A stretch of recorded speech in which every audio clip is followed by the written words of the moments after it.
who has been behind some companies that you may have heard of. She was co-founder and CEO of Zipcar, the largest sharing service in the world, and also of the Buzzcar service in France, and the ride-sharing platform GoLoco, among others. In her new book, Peers Inc., Robin goes beyond individual examples to investigate what these new practices in business, learning, making and living could mean for the economy as a whole. Robin, it's a pleasure to have you with us at the DIF today. And it's a pleasure to be here. I'm really looking forward to hearing what the viewers make of your talk, and especially the 3 miracles of the collaborative economy, which I personally found fascinating. But I'll let you tell us about the collaborative economy to get the conversation started. Okay. So, if we think about the last 15 years ago, I founded Zipcar in 2000. And so the question for me was, as I watched lots of other companies unfold over that time period, what in fact was going on and why did Zipcar succeed and others like us. So I think there are 3 reasons why Zipcar succeeded or had a high chance of success.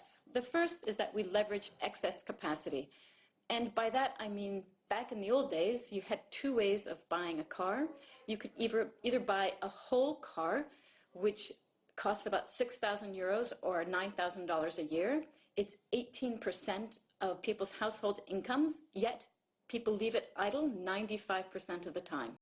The second way that we can consume a car was through car rental. And again, you had to buy it in these 24-hour bundles, despite the fact that you wanted to use it maybe 2 hours or 26 hours. So in both of the cases in which we could consume a car, we were forced to buy more than we actually used. And so I knew that if by letting people pay just for what they used, I had economics on my side because people were forced to buy so much more than they wanted. The second reason why we were able to, I thought we were going to do a good job, next slide, is because we were building a platform for participation. Again, if you think about the way people rent cars today, it takes still, after 15 years of us demonstrating otherwise, it still takes about 15 minutes or longer to do this. And so what we knew we fundamentally had to do was to take the middleman out and let people get in direct connection with the car and be able to do things directly themselves and make this complex transaction very, very simple and straightforward. And we did that by giving the power of vehicle choice and, which precise one you wanted, and put that into the hands of people. So we built this platform that enabled them to participate. Next slide. The third thing that we did is that we treated our customers as members and as collaborators, and I always knew that they were our collaborators. If we go back to this car rental idea, imagine that in this old car rental model, the company is on one side of the counter and the customer is on the other. The company is looking at the customer and thinking, hey, you know what? I know that you are going to ruin the car, you're going to damage it and not tell me, and I really don't trust you. Meanwhile, the customer is on the other side of that counter and looking at the owner, looking at the company, and saying, whoa, you told me it was going to be one price, but you're trying to upsell me into a more expensive car, you're trying to charge me for insurance, you're going to charge me a high price for fuel. I don't trust you. And so it's a very adversarial relationship. What Zipcar did is we took away that counter and we said, you know what, we're all going to be in this together. We're going to trust you, our member, to do things that we, the company, used to do. We're going to trust you to walk around the car and tell us if there's any damage, and we trust you to tell us if there's damage that you make.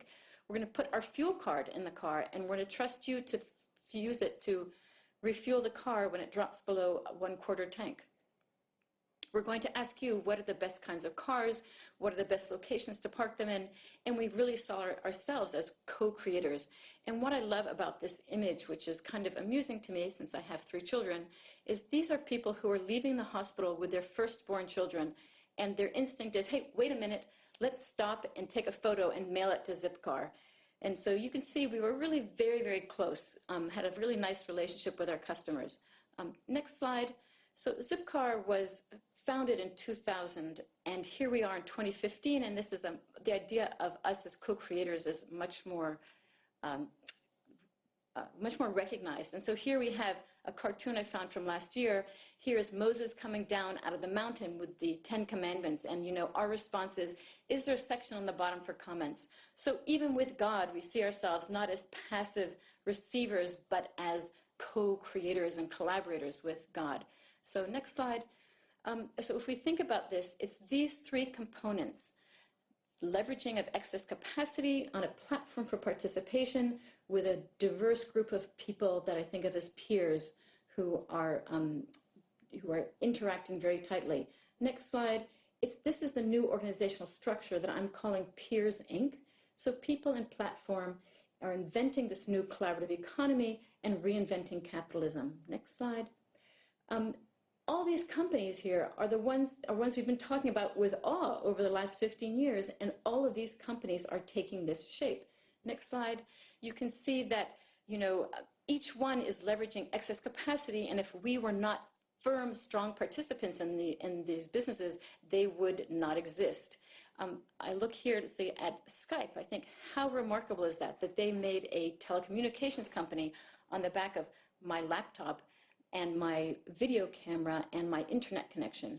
And down the side, I just threw in a whole bunch of companies for you to recognize that this is happening in every single sector of the economy. So the free and open source movement is, in fact, what I think of as Peers, Inc.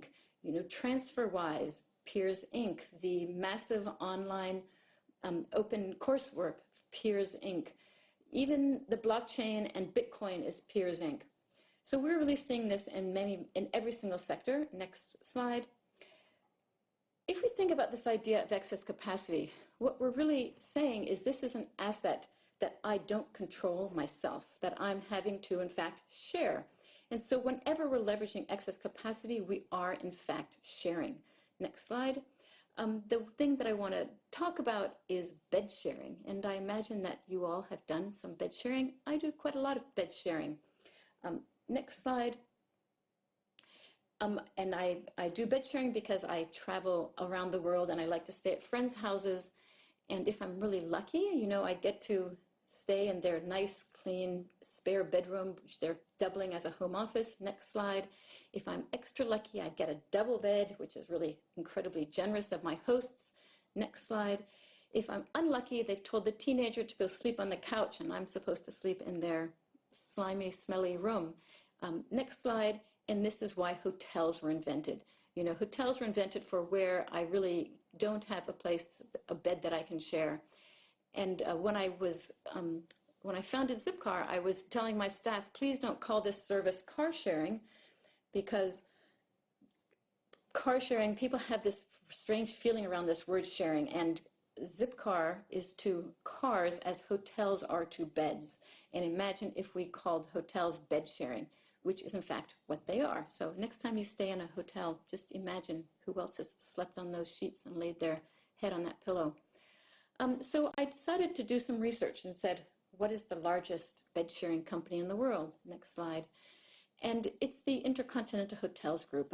They've been around for 65 years, and in those 65 years, they were able to build 645,000 rooms in 4,400 hotels in 100 countries.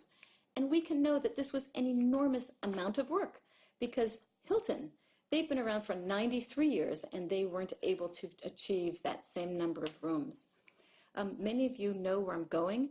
Next slide.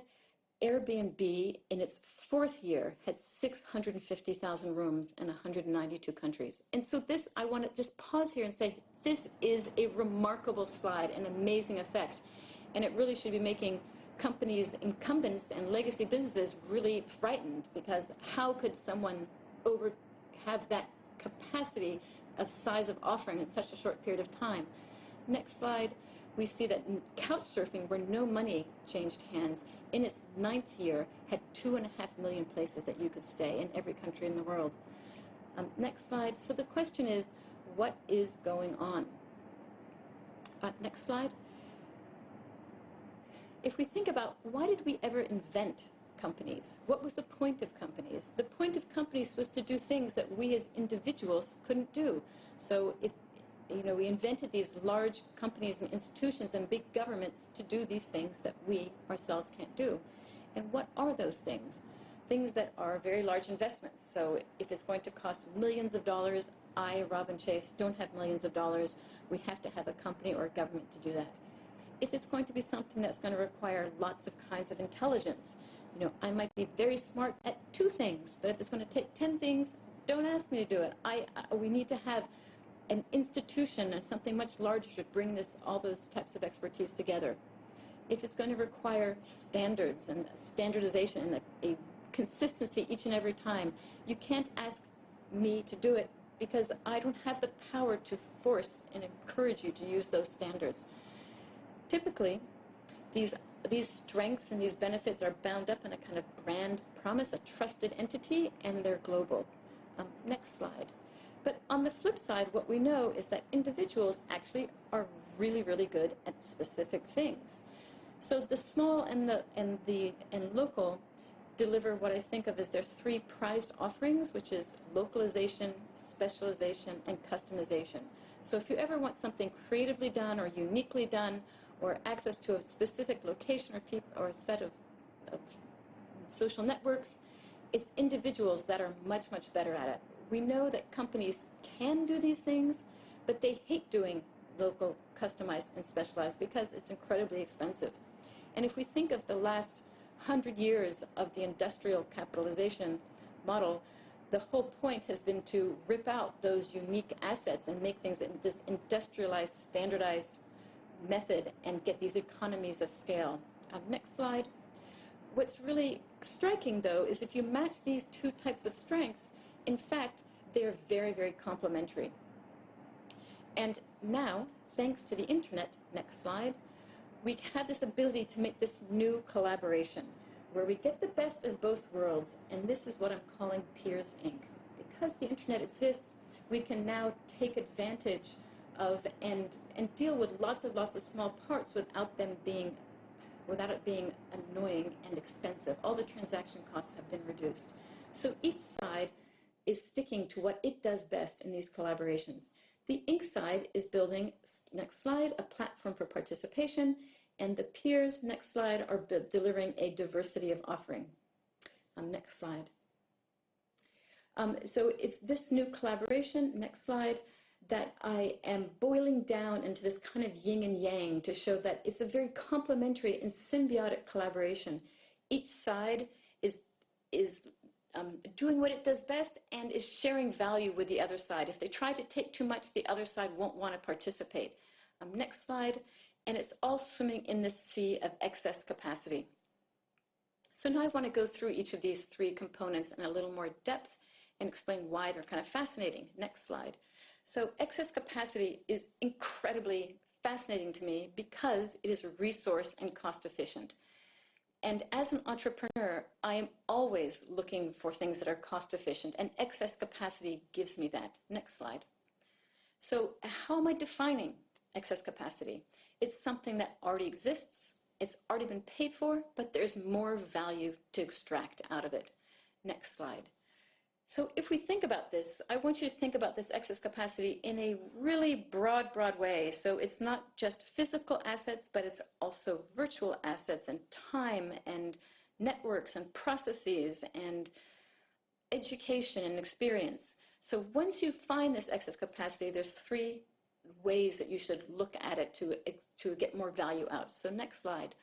The first one is that you can slice that excess capacity. And this is what Zipcar did. We took something that was a large asset that you had to buy the whole thing, and we said, you know what, you can buy it just by the hour or just by the day. We let you just pay for what you wanted.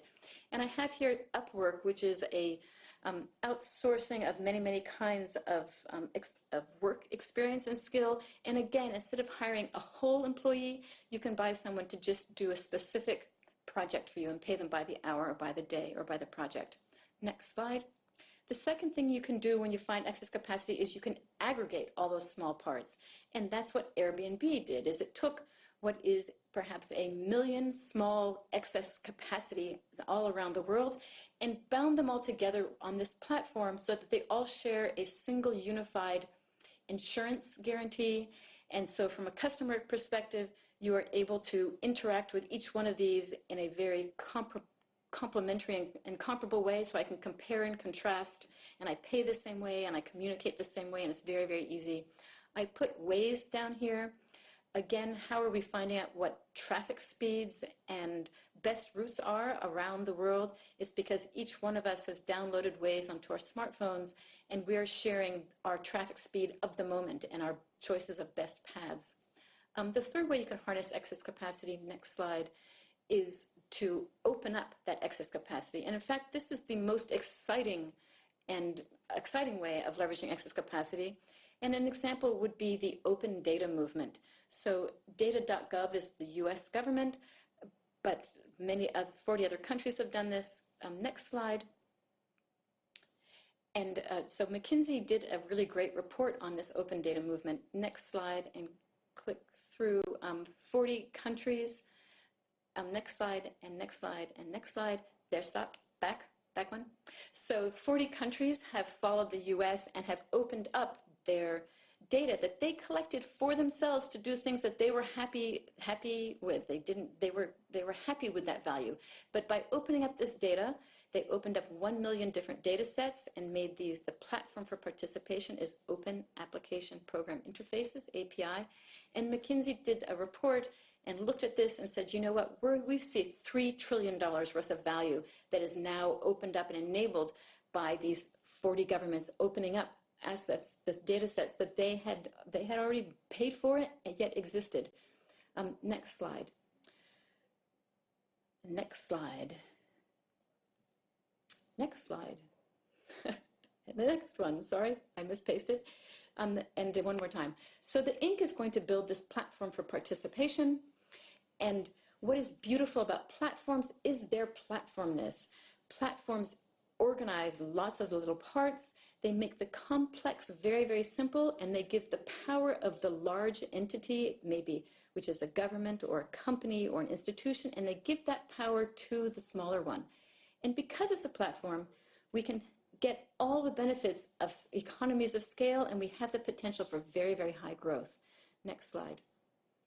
Etsy is an example of a Peers Inc. organization, and this growth curve that's being showed here is really very common. So Etsy is a platform marketplace where people who make things themselves, handmade, can sell them to others. And you can see it takes a long time to get your platform built and completely right. It's really hard work. But once you get it right, people co-invest. People put all their stuff on top of this platform. And so you can see in 2013, Etsy grew 50%, and in 2014, another 40%. Next slide. Another example that I like is BlaBlaCar from Paris, from France. BlaBlaCar is ride-sharing, where if I'm driving myself from Paris to Brussels, and I was driving alone and I have 3 empty excess capacity seats, I'm able to sell those seats. And BlaBlaCar, you can see the same shape of that curve. They launched in 2006. It took a long time for them to get going, but now, wow, are they really growing quickly.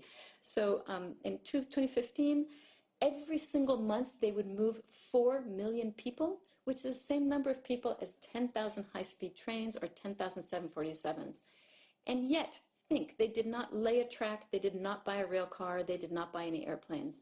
All of this was leveraging excess capacity on a platform for participation and inviting a group of diverse peers to participate. Next slide.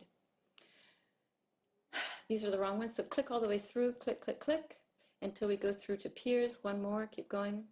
And so peers offer, go back one, yes, peers offer an amazing diversity. And if I think about why this business model is so incredible, it's because it offers this. It's powered by the strength of the diversity of peers. It's this diversity that gives us innovation and amazing creativity, resiliency, and redundancy.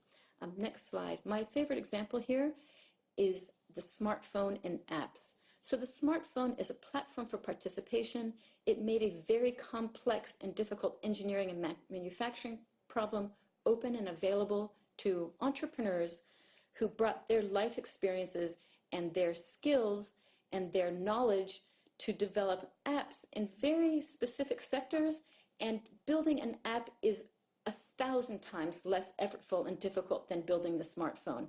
And next slide, what we can see, because we have had so many people who are able to put their best diversity and best knowledge onto these smartphones, since in the last 6 years since smartphones were invented, we have had over 2 million apps have been developed during that time period. Sure, some of them are duplications, but if we think of 7 years and 2 million exercises on what could be done on a smartphone, it has to be among the most innovative times in human history. The other way that the smartphone is leveraging excess capacity is that we as individuals might buy our smartphone for 4 killer applications. So I spend my $600 because I really want 3 or 4 things. All of those other apps are free riders on my smartphone. I'm not buying the smartphone for them. So they are all leveraging my purchase and the time, free time that's available on that device. Next slide. So what I really love about this Peers Inc.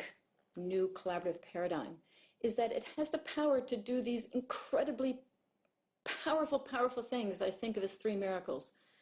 But before I tell you the miracles, I want to make you very depressed so that you can appreciate why they are so miraculous. So, next slide. The most depressing thing I can think of is climate change and the pace at which it is bearing down on us. This is the cover of a report produced by the World Bank, a very conservative financial institution. And if we look at this, what they're saying here is if every country does everything it is promised to do, by 2100, the planet will have warmed an average of 4 degrees Celsius, which is 7 degrees Fahrenheit. So the question I had when I was reading this report is, what does it feel like to have the planet warm by 4 degrees Celsius or 7 Fahrenheit? How would I experience that amount of warming? Next slide. And next slide. So if we think about that, it is the same as where I'm sitting here in London or where I sleep in Boston, Massachusetts in the last ice age was under several kilometers of ice. And if we want to know what it feels like to move forward, these 4 degrees average warming is the difference between me sleeping in Boston in my bed under 4 kilometers of ice and today. So it is a massive amount of change, and we are going that same warmth, distance forward, next slide, in just 85 years and not in millennia, 20,000. So this is a terrifying reality. Next slide. And the next 2 clicks. And if I think about this, what is just incredible when I was doing this reading is that when we talk about global average climate change, that is average. That's over the entire planet. Over land is supposed to be plus 6 degrees centigrade and plus 11 Fahrenheit. Humans have never existed at plus 4 degrees centigrade, and they have definitely never existed at 0.6, plus 6. So if we think about that scale of change, and if we don't meet our current goals, we will be seeing that by 2060s. And have you seen countries ever meet the goals that they set? So I feel like when we talk about climate change, we are always being told, do this for your grandchildren. And if it's going to be plus 6 by 2060, by 2040, it is going to be grotesquely, horribly, terribly hot and very different. Our entire ecosystems will change, and that is just 15 short years away. I intend to be alive in 15 short years. And so I look at this problem that we have in front of us, and I'm hoping that you are feeling as anxious as you should be feeling and as depressed as we should be feeling. This is a massive problem, and the size of the scale and the scope and the 7 billion people that live on this planet, how can we do this in time to make the change that's required? Next slide. And the next one. This is my friend Benny Banerjee, and he had this great sentence. He said, you can't solve exponential problems with linear solutions. And in fact, sadly, this is what we have been doing around climate change, is doing this plodding, slow, linear solutions. Next slide. And so I suggest we need to try Peers Inc. Next slide. So now let's talk about these miracles, because when you organize in this Peers Inc. fashion, we have access to these miracles. Next slide. So miracle number 1, we can defy the laws of physics. What do I mean by that? Because we are leveraging excess capacity, we are able to do things that are totally unexpected. If in 2000, instead of saying, you know what, instead of inventing Zipcar, I'm going to create the largest hotel in the world, and I'm going to do it in 4 years, and I'm going to build 650,000 hotel rooms. Everyone, every venture capitalist, every financier, every construction worker would have said, Robin, that is physically impossible. You cannot build that number of rooms in that length of time. You know, you can't find the land, you can't have an architect design it, you can't get the financing, you can't build the hotel, you can't furnish it, you can't find the staff, you can't get people to come, you can't do it with never, ever, ever making a mistake. You cannot do that in 4 years. Next slide. So this is what business as usual asset building of hotels would have looked like over 6 years. Next slide. And this is Airbnb's growth on top of that. Why and how was it possible? It was possible because they leveraged existing assets. And when I think about climate change and sustainability issues, we need to start thinking about using stuff that we have here and now, right this minute. You know, I'm a transportation expert, but when people talk about let's spend all of our money on building high-speed rail, or let's build brand new sources of fuel, I think if we start those things today, we're not going to see the CO2 reductions for 25 years. We need to get going doing things right now with assets we have today. Next slide. So miracle number 2. We can tap exponential learning because we are building on a platform for participation. Learning is all about the number of iterations that you can do. And if we think about individuals, we have a certain number of iterations we can fit into our lifetime to learn things. And we've always thought companies can get more iterations. That is true. But platforms get way more iterations than companies doing things the old way. Next slide. So the example I'd like to use here is how long it takes to learn a foreign language. And the unit of measurement for foreign languages is what can you learn in a semester of university, which is 130 hours. It used to be, next slide, that the Rosetta Stone was the leading, most amazing way that you could learn a foreign language. And it costs $1,000 and is very expensive, but you would do it because your boss was perhaps paying for it. But you would do it because, whoa, they would say, we're going to teach you in just 54 hours. And that's amazing. 54 hours down from 130. Next slide. But my new favorite company that I'm completely infatuated with is Duolingo, which does free online language learning. And I was talking to that CEO, and everything he does is taking advantage of learning. And so he does A/B testing. And so his question is it better to ask this question this way, or is it better to ask it this way? Which way do people learn better? And he'll pose an A/B challenge, and overnight he'll have 150,000 people who will be now taking the test. And next slide. And so he'll know categorically which is the better way to learn a language. Next slide. And he has got it down to 34 hours in which you can learn a semester at university. Like, that is remarkable, really remarkable. He's got it down to 34 hours. Next slide. And this is really, really robust data. Next slide. This company is now just 3 years old, and in those 3 years, they are teaching 90 million people are learning how to learn a foreign language on this. And so we can think about the excess capacity they're leveraging is not just that they're now leveraging this, each individual student's, what's going on in their mind when they answer a question, but they're also leveraging their process. If you think about language learning, it is language pairs, French into English or English into Spanish. And so a year and a half ago, Duolingo opened up its processes and said anyone can make any language pairs on our platform. So Czechoslovakian into Thai. And they did this a year and a half ago, and of those 90 million language learners that are now using Duolingo, 45 million are learning language pairs that Duolingo did not create. And then the last question is, how in heck do they make money? When you are learning Spanish and French from English and getting very good at it, you will be translating CNN and BuzzFeed. And Duolingo sells those translations to CNN and BuzzFeed at 3 cents a word, and the normal standard is 9 cents a word. And so because there's so many people doing it, their translation accuracy is greater than even experts. Next slide. So miracle number 3. Because we are working with a diversity of peers, the right person will appear. And next slide, I don't mean Superman. You can look at Superman and you think, oh, whatever, Superman, he's strong and he can fly, but that's not particularly amazing. All of us in this, listening to this podcast, are way stronger because we have access to smartphones. Next slide. And my example here would be, again, going back to Airbnb. In December, Obama says we're going to harmonize relationships with Cuba.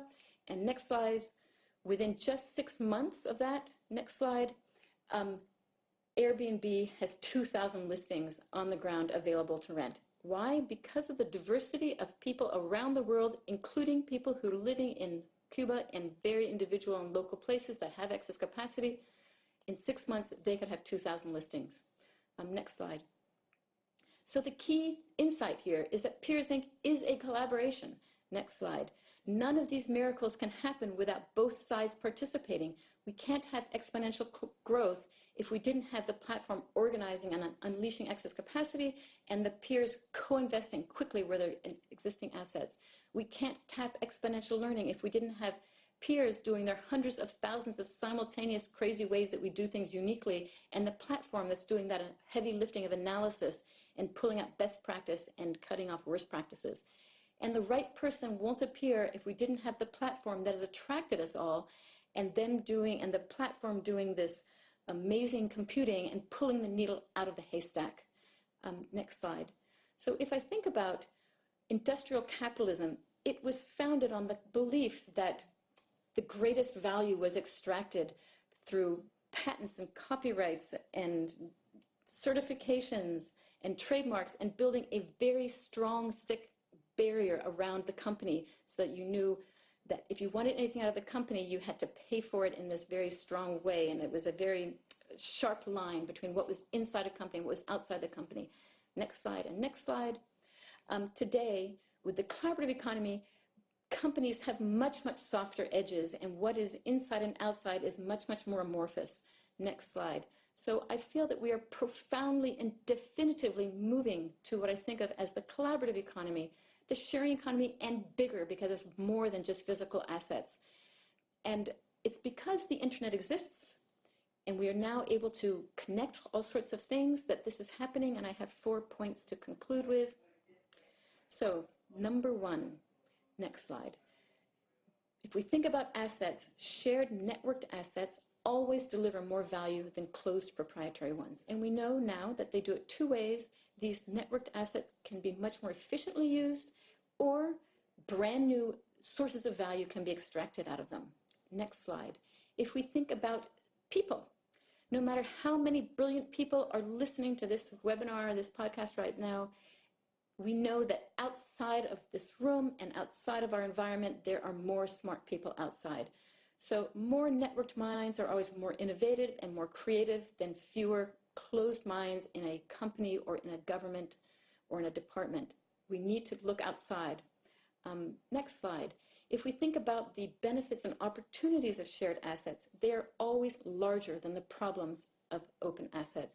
And so when I started Zipcar, people would say to me, you know, people are going to break the cars and they're going to ruin them, and it's not going to be viable.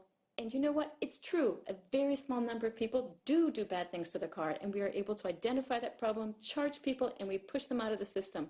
But the benefits and opportunities are that now 1 million people are sharing 13,000 cars parked in major metro areas.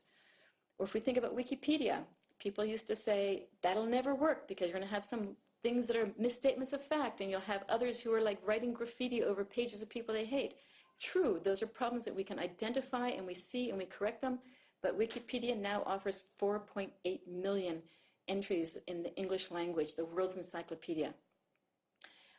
Lastly, next slide, is that I get more than I give. When I participate in one of these, I put my small little piece in, but I get the whole of everyone else's efforts. So on Zipcar, I might reserve a car for 3 hours a month, but I personally, Robin Chase, have access to 13,000 cars parked around the world. On Wikipedia, if I edit 2 or 3 lines, I personally have the world's encyclopedia. Next slide. So if we think about the pace of change in the world today, we are moving so fast, environment is moving really fast, technology is moving really fast.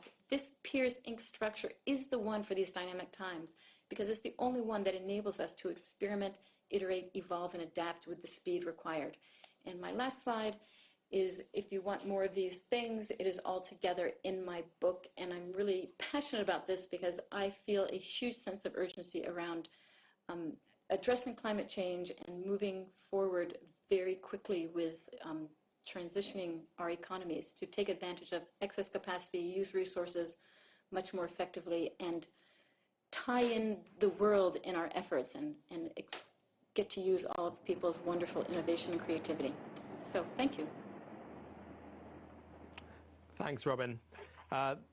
You've clearly inspired a bunch of our viewers online because we've got questions flooding in. But I just want to pick up on one aspect that has kind of been weaved throughout the talk around the sort of stuff that is available to be used where there's excess capacity and where it could be delivering further benefit. A lot of these business models and the examples you gave, people get them because they're quite tangible. They can see them.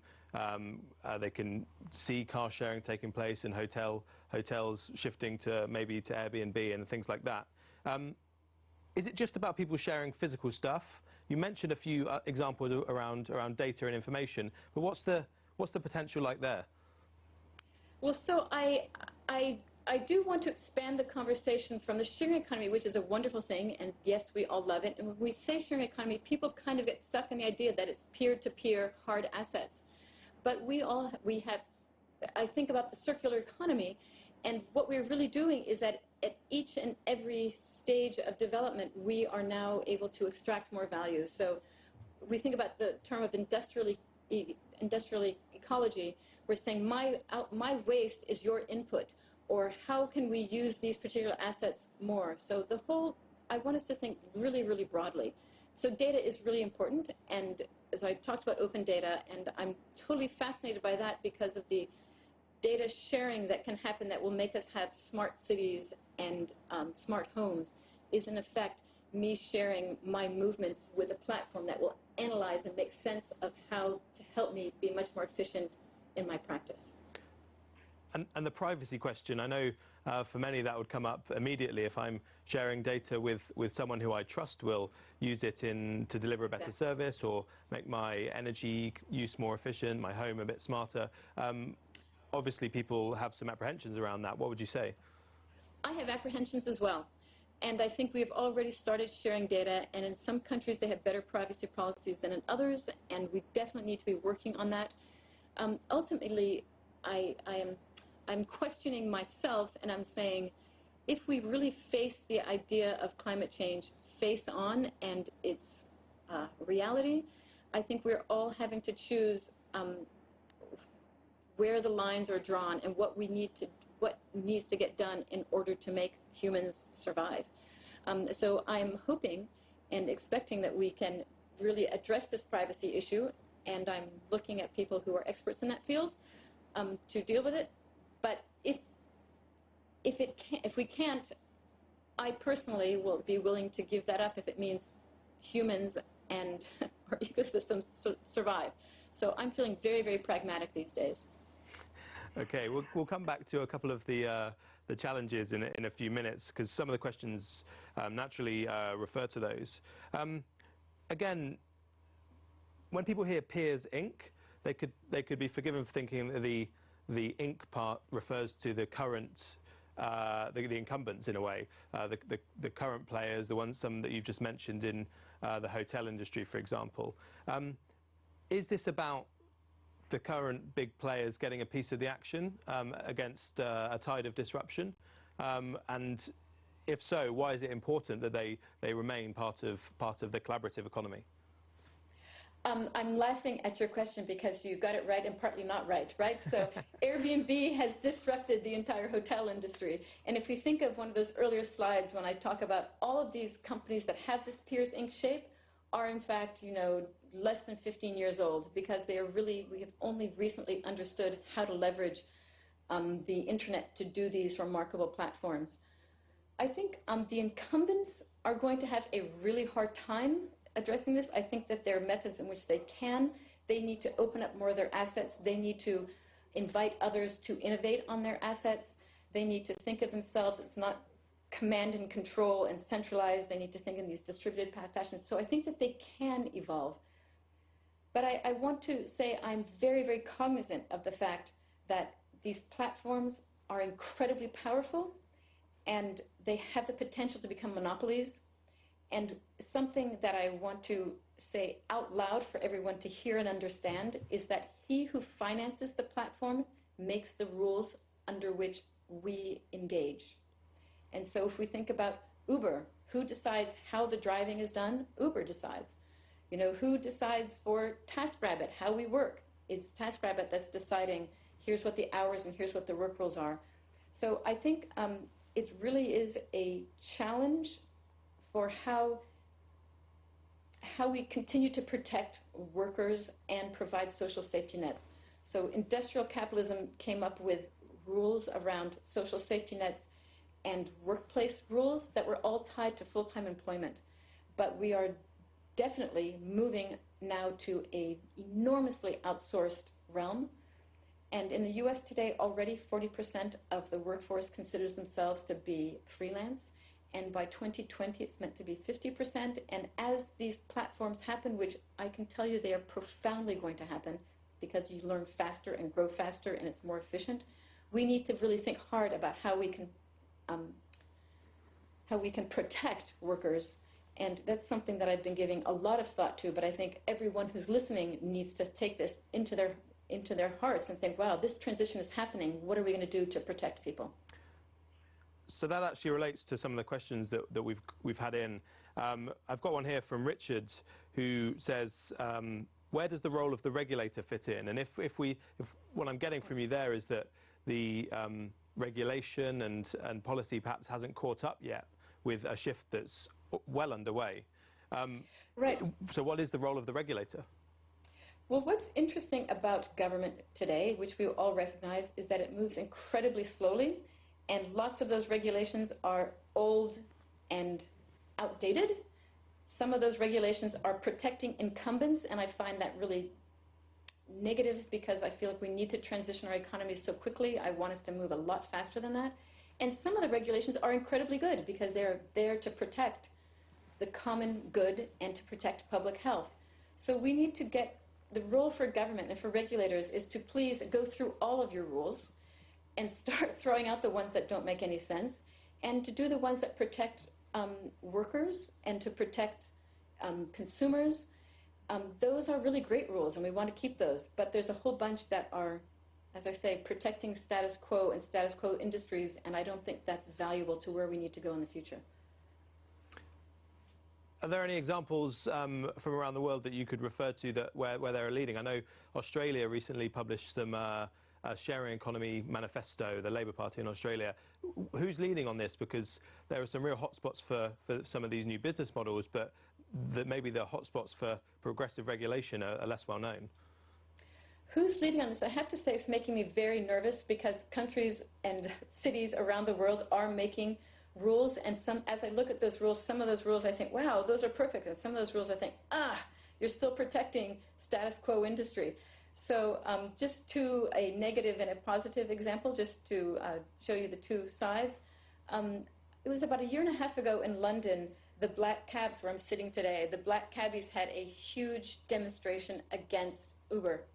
And as I was watching that online from my side of the ocean, I was thinking, oh, you cab drivers, you are revolting against the wrong entity, because the taxi commission here has said you have to take the knowledge, you have to spend 3 years and 12 tries to memorize the city, and in fact we have GPS. So that is a rule that doesn't make any sense. But on the other side, Uber and many of these sharing economy companies, when they started, had really terrible insurance protections that I thought were egregious and really bad. And they should have been cracked down on for not providing appropriate insurances. So now those are improving. I was just in Helsinki 2 days ago, and I understand that in that country, they are re-looking at every one of their transportation regulations and trying to make them not protect specific modes, and also to enable different business models on them. So they are completely rethinking the whole set of regulations. Thank you. I'm just going back to a few of the questions online.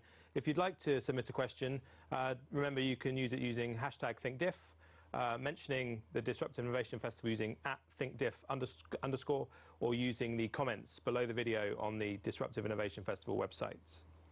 So, Robin, earlier you referred to pushing people out of the system when they misbehave, and I think that that's something that's, again, is people are very aware of, that there are people who may be trying to cheat the system in a way, having 2 or 3 places on Airbnb and maybe many more, hundreds. Exactly. So once you get pushed out of this brave new world, this question asks, how does a citizen get back in when we have served our time?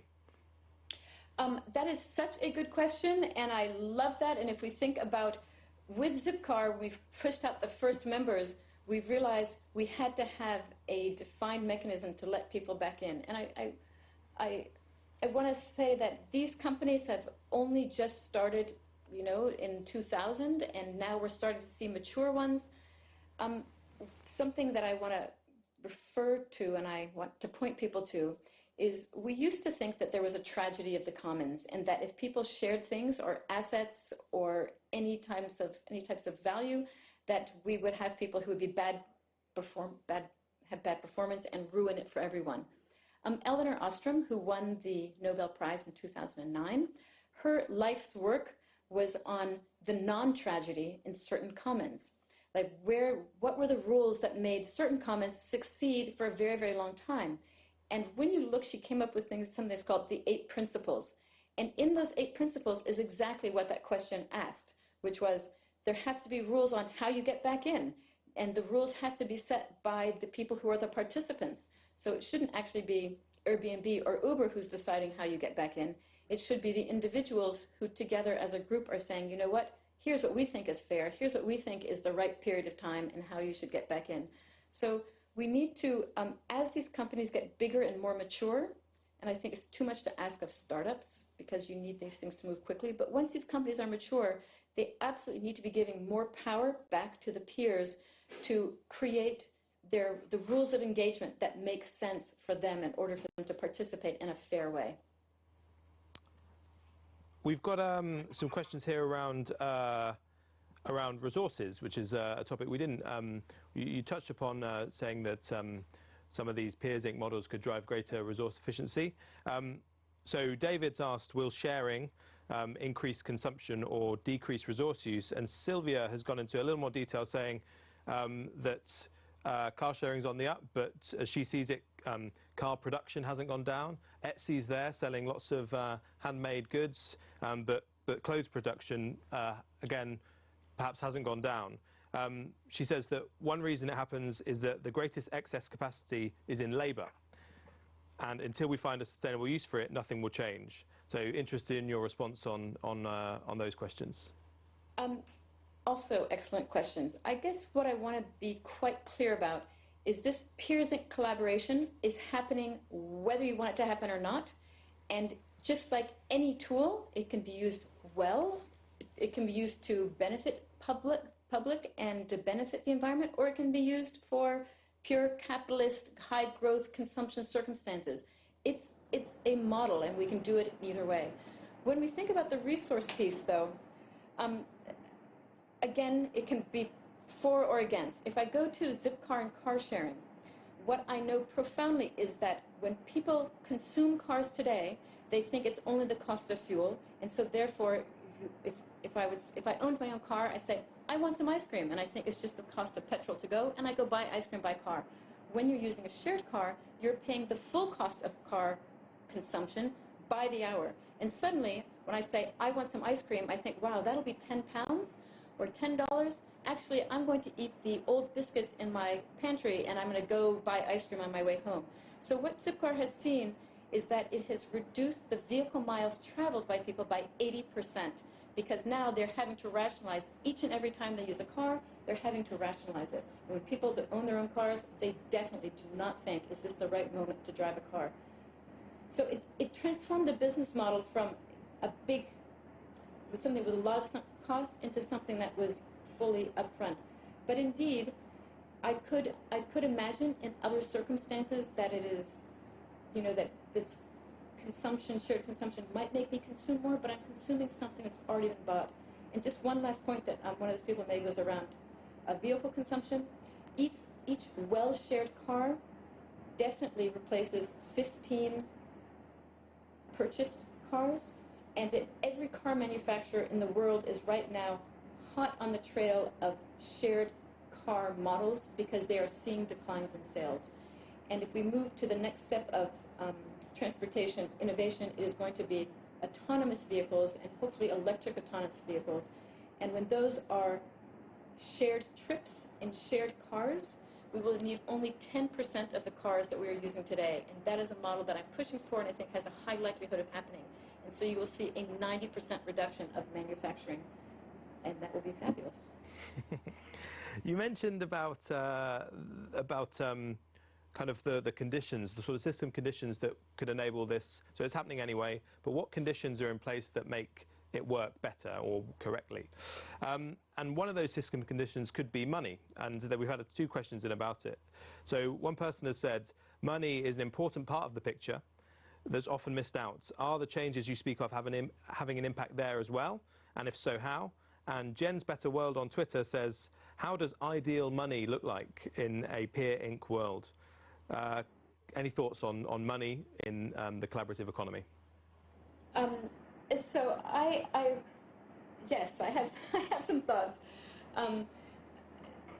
If we think about money, and if we think today about our welfare system and what we think about externalities, and we think about buying locally, if we have a virtual currency, it would mean that pieces of my identity can now be shared when I'm making the purchase, and pieces of that purchased identity can be shared.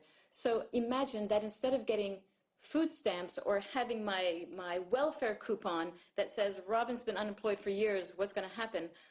I will just be paying with my virtual currency, and it will know Robin should be paying for diapers at half the price, or let's go away from that example.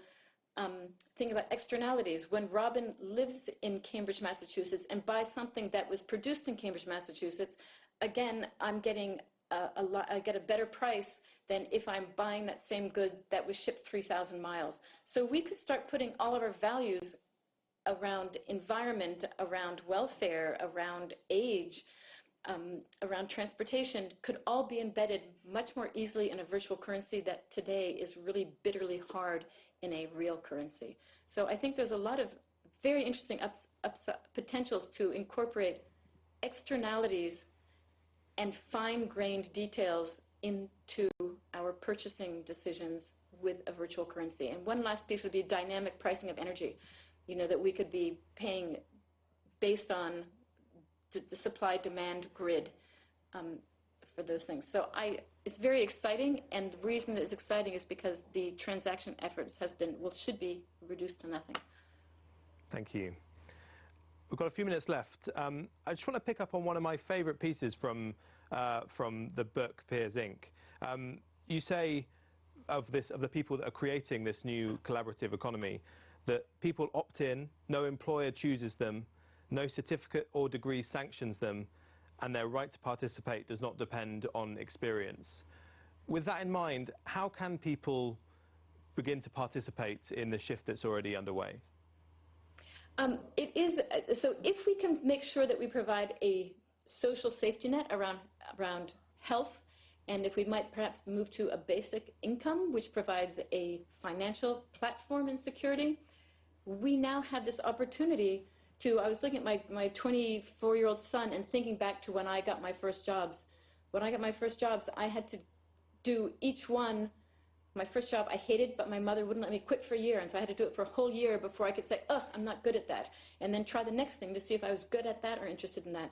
Today, people can participate on a whole range of things, and I have to admit, a lot of them are virtual, but you can see, are you good at writing? Are you good at art? Are you good at design? Are you good at coding? Are you good at thinking about specific things?